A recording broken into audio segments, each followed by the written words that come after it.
একটা কোশ্চেন করবো, মন থেকে সত্যি কথা বল। কি বল? ছেলেরা বেশি সাহসী না মেয়েরা বেশি সাহসী? বল বল বল।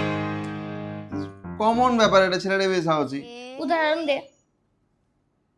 ব্যাস, পারবি না তো? আরে উদাহরণ সব দিকেই আছে। ছেলেরা ছেলেরা একা ছেলেরা, ঘুরতে পারে ছেলেরা। ভালোভাবে, আমি ঠিক বলি, আছে, গায়ে ক্ষমতা ছেলেরা বেশি। এবার আমি বলি বল। মেয়েরা বেশি সাহসী।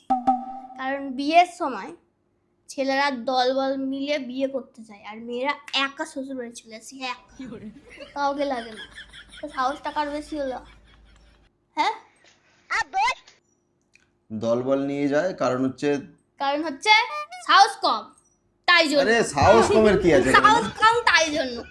আর মেয়েটা একা শ্বশুর বাড়ি আসে, কাউকে দরকার পড়ে না, একাই একশো। তাহলে এবার থেকে কেউ জিজ্ঞেস করলে বলবি মেয়েরা। শোন, ওটা ব্যাপারটা নয়, ঠিক চুপ আছে? কর, আর তুই তো না, ওটা explanation ওটা দিতে হবে না। ওটা ব্যাপারটা নয়। হেরে গেছিস, আরে হেরে গেছিস, ঠিক আছে? এটা ট্র্যাডিশন অনুযায়ী চলে আসছে তাই। না, ওসব কিছু ব্যাপার না, সাহস থাকলে একাই যেতিস। যাই তো, অনেকে যারা পালিয়ে বিয়ে করে তারা তো একাই পালিয়ে নিয়ে বিয়ে করে। তুই তো যাসনি, তোর আরে তো ভাই, সাহসটা কম।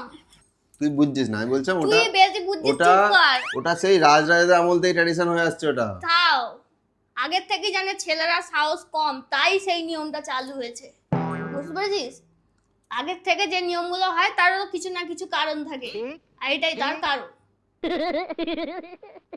ফালতু তর্ক কর, মানে কথা জড়িয়ে টপিক গুলো আছে পাস করতে হবে তুই। না, চুপ কর তুই। মেনে নে, মেনে নে, না, মেনে নেওয়ার কিছু নয় এটা। মেনে নে। ছেলেরা এই সাহস ডায়লগ মারছে। সাহসী তো মেয়েরাই। হাট। হাট। সাহস নেই। হাট।